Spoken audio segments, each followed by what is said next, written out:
Hey, everybody, and welcome to another episode of The Owner's Box. I'm Billy Koch. Joining me alongside, as always, the great Michelle Yu. We are in Del Mar, as you can see from my background and Michelle's trailer. And Michelle, what was your assessment of week one at Del Mar?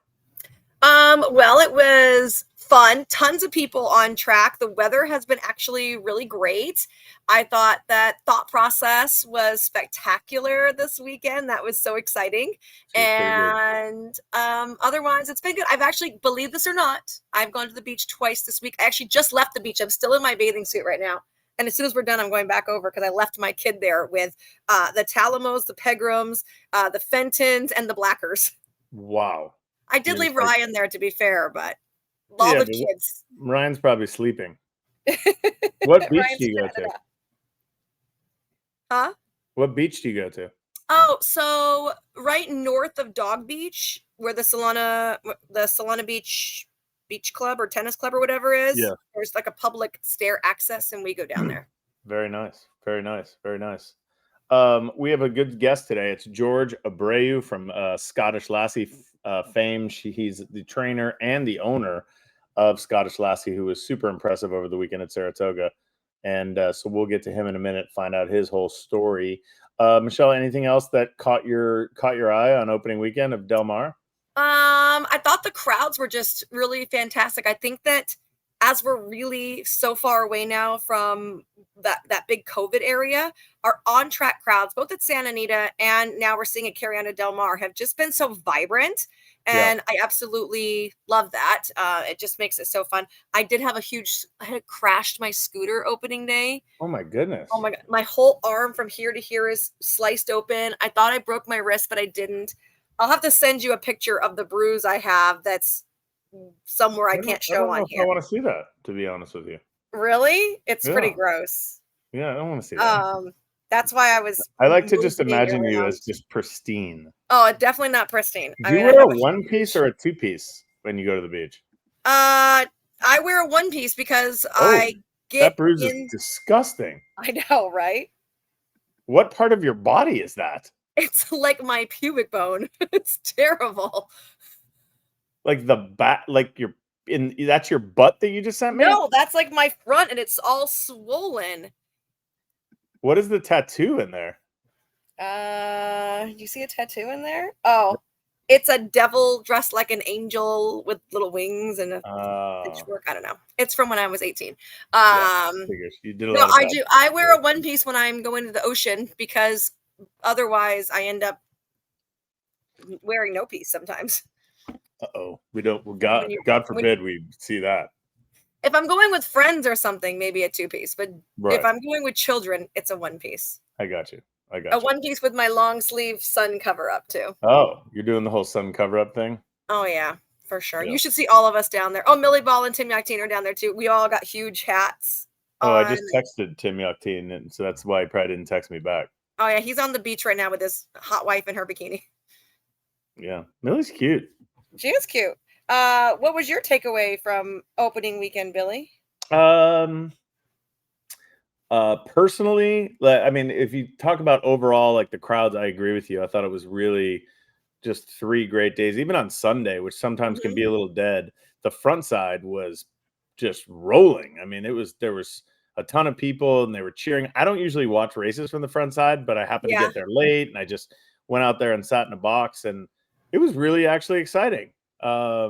Hearing the crowd, I think we were a bit unlucky on Friday opening day. We had 3 seconds, and Ironman Cal stumbling in the Oceanside was just a total disaster, but he still ran huge and he came out of it okay, which is the most important thing. So we have a lot to look forward to, and we have a lot to look forward to this weekend.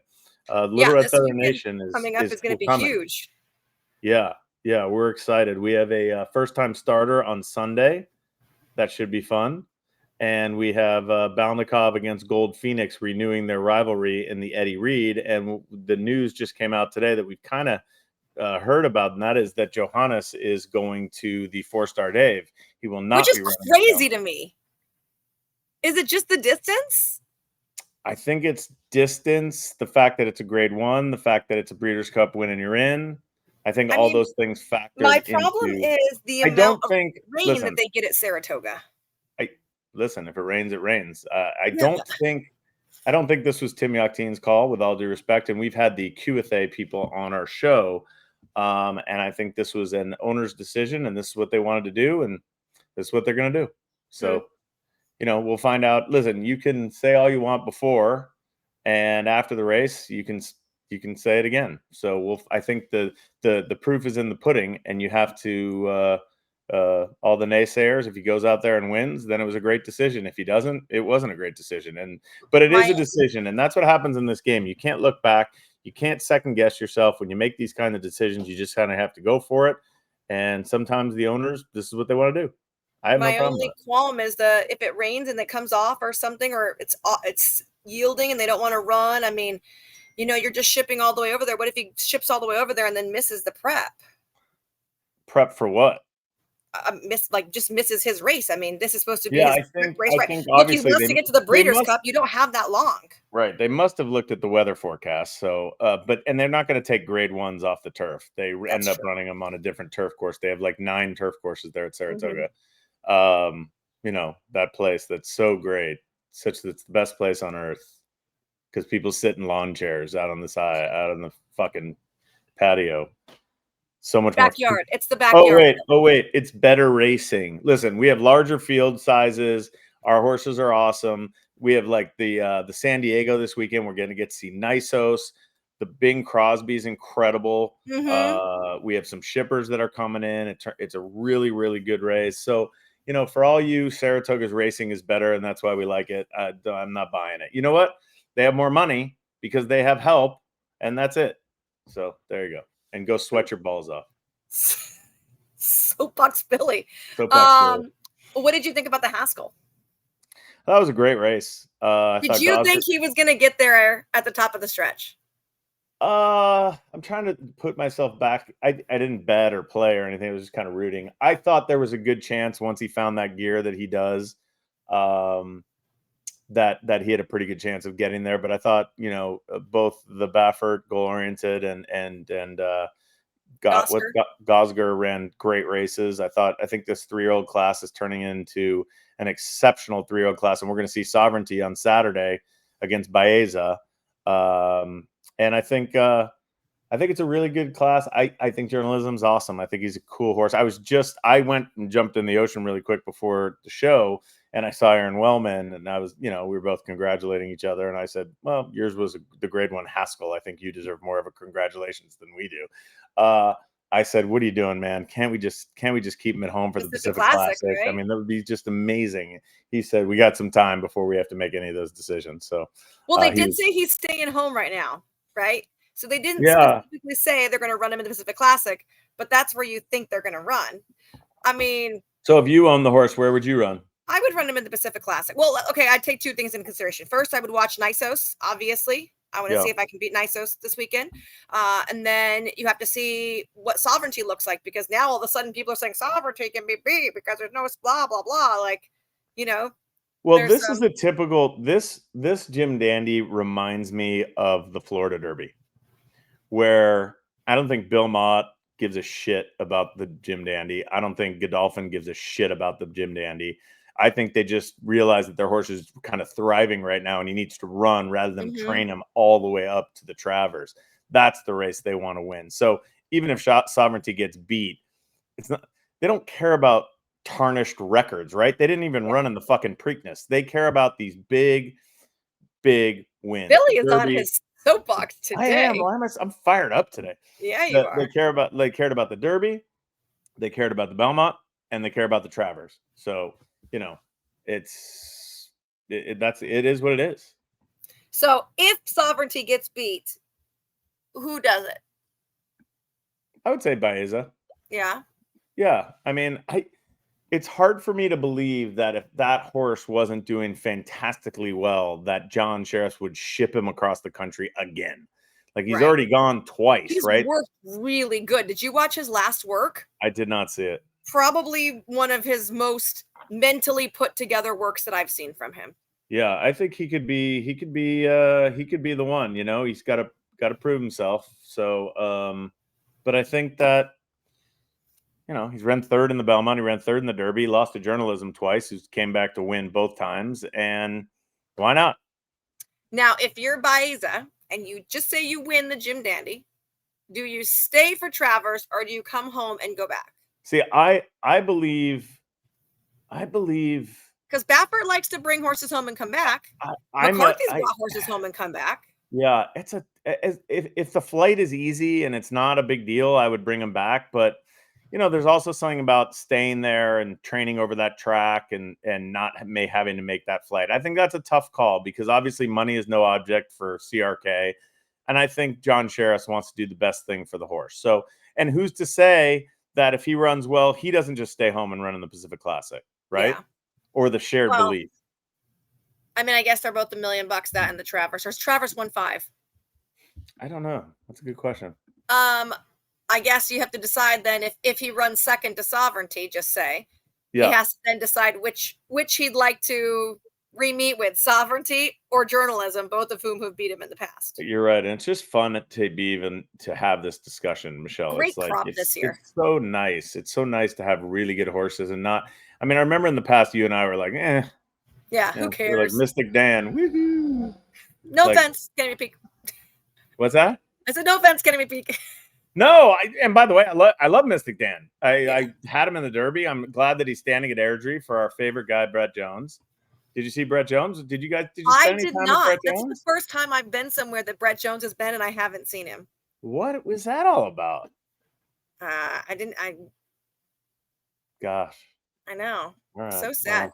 Well, I didn't really come Sunday either because I had to take Olivia to camp. Right.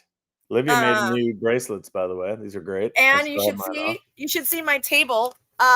She wrote you guys thank you notes, so there's a bunch of those over there. Oh, but nice. B, she reinvested some of her earnings there to make more. Oh, nice. So she's got more. But I told her everything is a gift from this day forward, and so she's loving to the style that one with the beads and the braids. It's great. I like that style. I agree. She should make these GFP. Cool. Yep, GFP for the next weekend. GFP. Crap, what was I going to say? And I forgot now. I had a total brain fart. Well, you want to go to Jorge Abreu? Am I saying his name right? Jorge Abreu, right? I called him Jorge. I guess we'll have to ask him if it's George or Jorge. I thought it was George. Jorge Abreu, Jorge Abreu. I thought it was George. It could be George. Well, I just naturally go to Jorge. No, there was something else I wanted to say. Talked about this horse, talk about NYSA, talk about the sprint. Yep. We've talked about a lot of stuff already. I'm sure people are bored. Maybe. It's only been 19 minutes of us talking. 13 minutes of us talking. All right. Quick break. Bad. We'll come back with Monsieur Abreu. All right. Back in action. Michelle's still sweaty. And we have Jorge Abreu coming on the show. George, where are you? Boom! I'm home. Oh, it's magic. Look at it literally says home right behind him. You know exactly where it is. Do we say George or Jorge? Whatever's easier for you. No. This is your name. Jorge. Ah! Oh, got it. All right. I better write that down so I don't screw it up. Yeah, there you go, Michelle. You got to leave it like that. Okay. First of all, congratulations. Thank you very much. What a great weekend for you. I mean, did you see that coming? I know she was going to run a big race, but I didn't expect that performance from her. Yeah, I really liked her. 15 and a half lengths, right? Yeah, I know she I can't if I tell you that I expect her to win by that margin, no, but I know Joel was pretty confident after he worked her a couple of times. And when I saw the field narrowing down for 4 horses, the speed of the race was out, really. Yeah. And I think Rosario rode a perfect race. He came up with a plan and it worked out. We get a lot of shit out here in California about small fields, and it seems to be a trend in some of these stakes races in New York. Are you seeing that? You obviously, as an owner and a trainer, you'd rather run in a 4-horse field, right? Yeah. Well, unfortunately, what happened was I had that horse got sick, the quarantine, so that would have made it 5. Correct.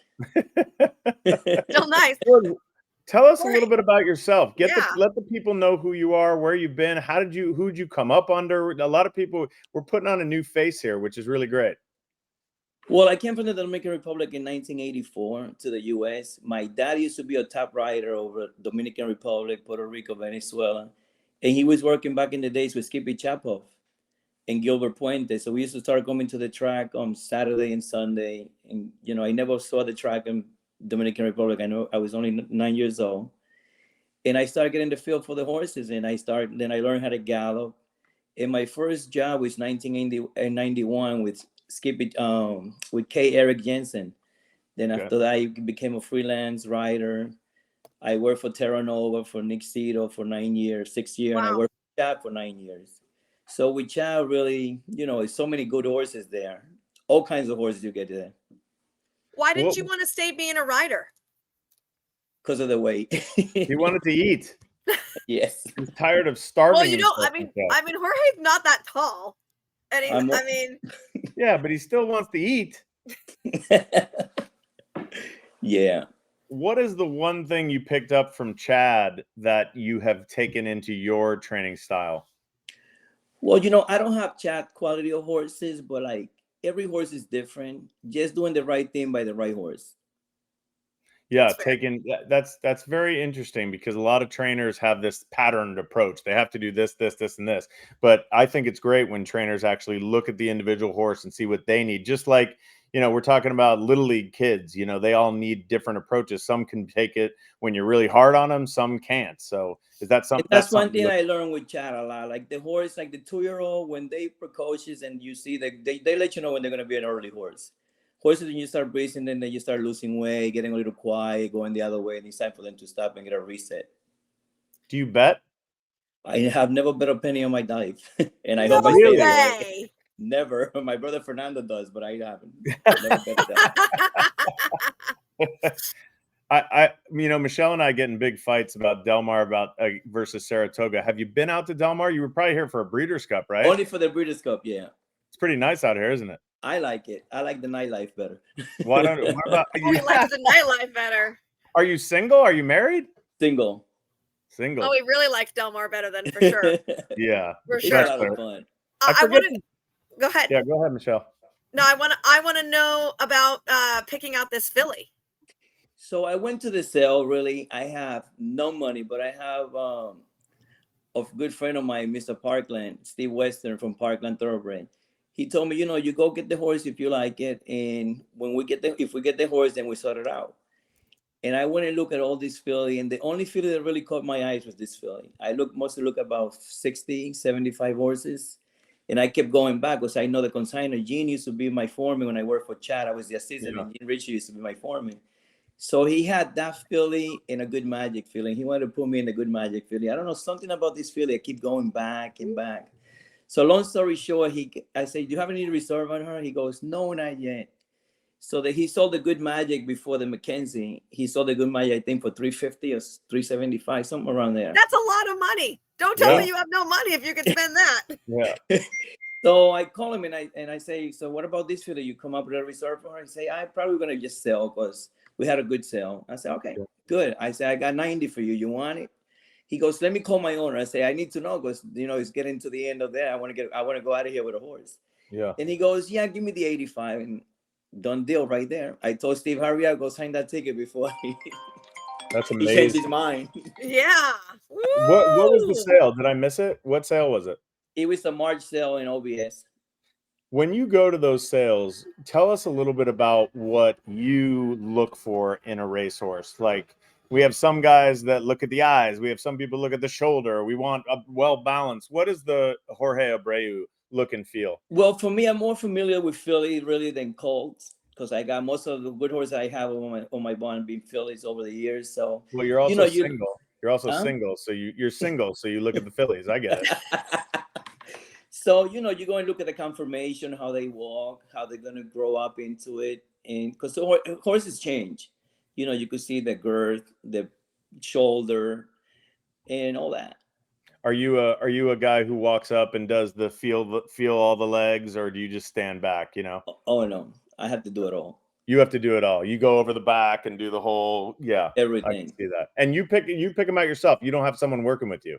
I don't have nobody working with me. I walk around, me and my brother. If I like a horse, I just put my eye on him and I try to feel out how much the price is gonna be. Hopefully How, this year. how hard was it when you left Chad to go on your own, to get these clients who, they're coming from a great barn, and what was your approach, that you kind of, your business plan for yourself?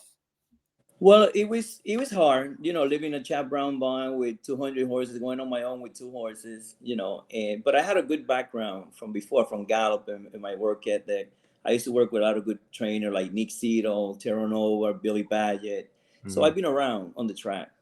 And What was the decision? What was the deciding factor when you did decide to go on your own? I worked for Chad for 9 years, and I was just getting fed up or putting all that hour and all that work just for somebody. So I said, I'm going to give it a try by myself. So Carlos Morales was a friend of mine, and he sent me my first horse, Woodville. And he told me, I want you to win in Saratoga with this horse first time out. You could put her for 25. And I said, okay. The filly came in, and the filly started training like magnificent. And I told Carlos, I said, I don't think I could run this horse for 25. This horse is pretty good. He goes, I want you to win. You run her for 12.5 if you want. Wow. I say, so I put her in the maiden special weight, and she won by 11 lengths the first time. Oh my God. Wow. At Saratoga, no less. Oh my God. And then she came back, and I put her in the 8 other than the last day of the meet, and she won by 6 with Manny.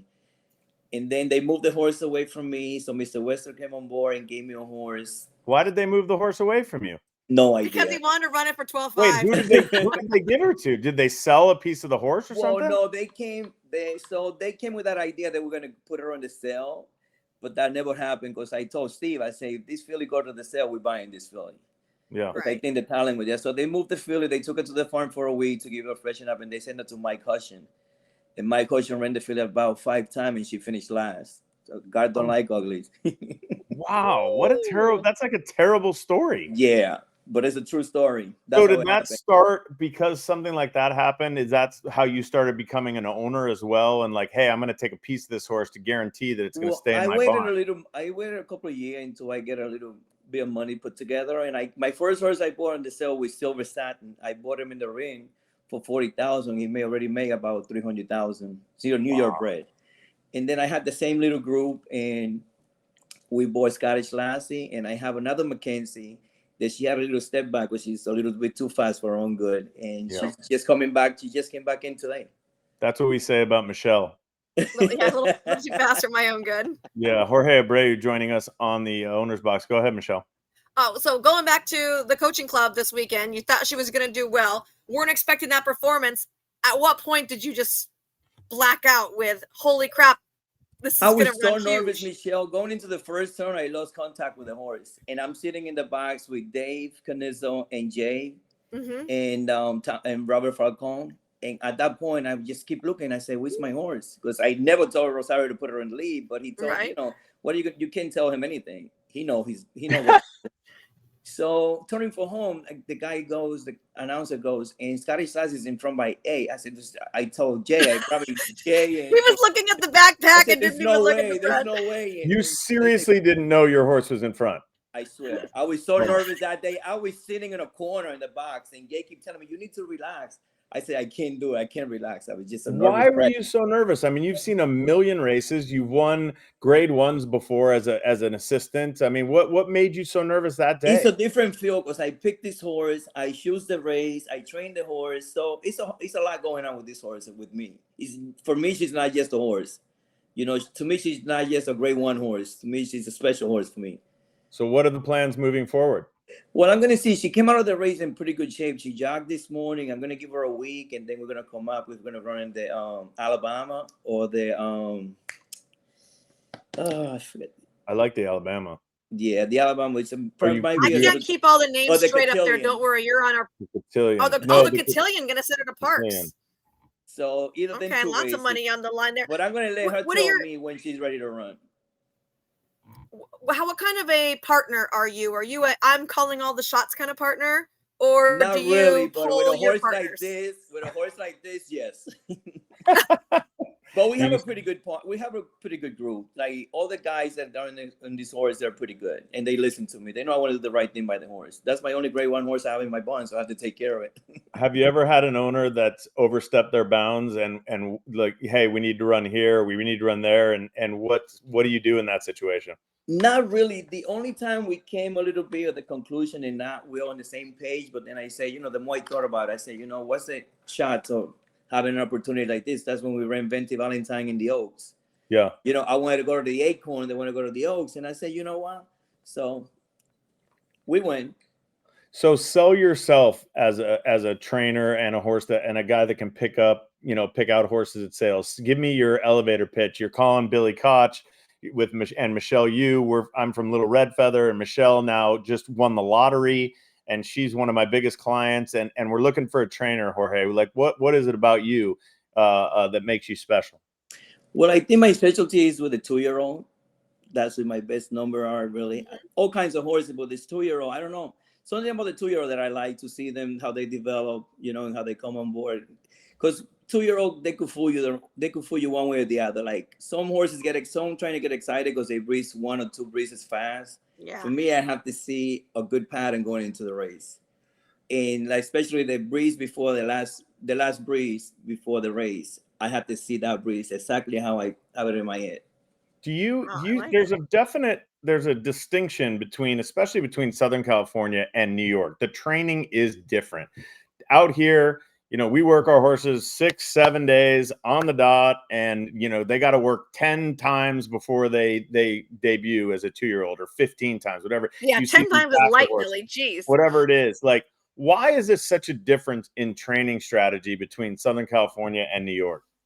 Well, I think we train a little different here in a way that we don't go as fast. I don't know if because of the track over there. People here are more concerned. Like for me, I'm a little more conservative with the time. Like for me to see a good horse, they don't have to go in 47. Yeah. I would like to see a 48, and then I want to see what they do after the 48, how they gallop out 5/8 and 3/4. Then I have a pretty good idea where we're going to be. I see a lot of those half-mile drills, and you went right to 47. Whereas out here, we do a lot more distance drills, 5/8, 5/8, 5/8. Is it because of the track surfaces there? Are they deeper? Is that the reason? And your horses are really galloping out and going 5 furlongs? Well, over here you have 2 tracks that you could pick your choice. Would you want to be in the Oklahoma? If you have a 4950, that's like a 48 in the main track. Right. The main track could be sometime lightning fast. It's just the way it is.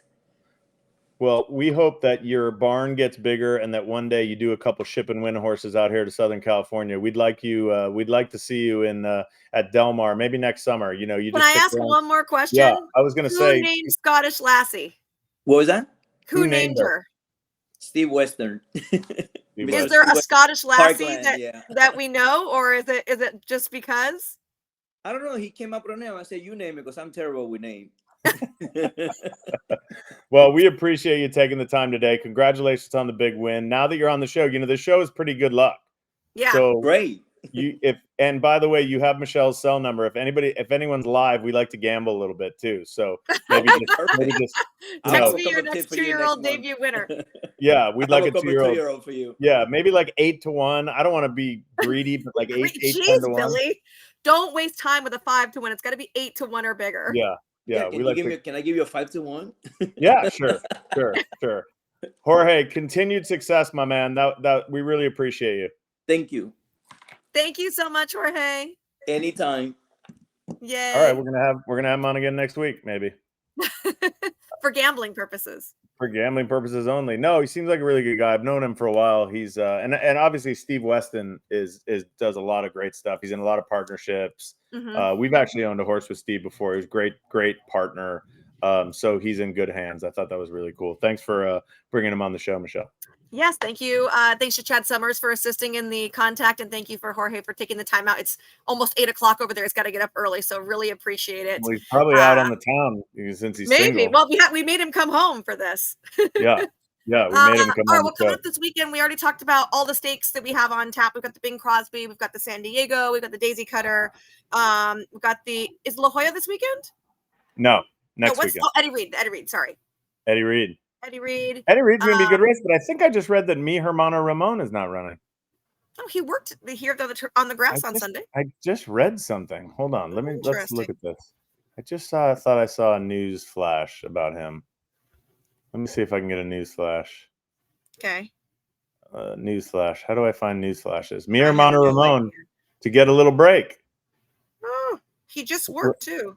I know he will miss the Eddie Reed. So you're looking at Gold Phoenix, Formidable Man, Balnikov. Those three for sure. I wonder who else is running in that race. It might be a small field, Michelle.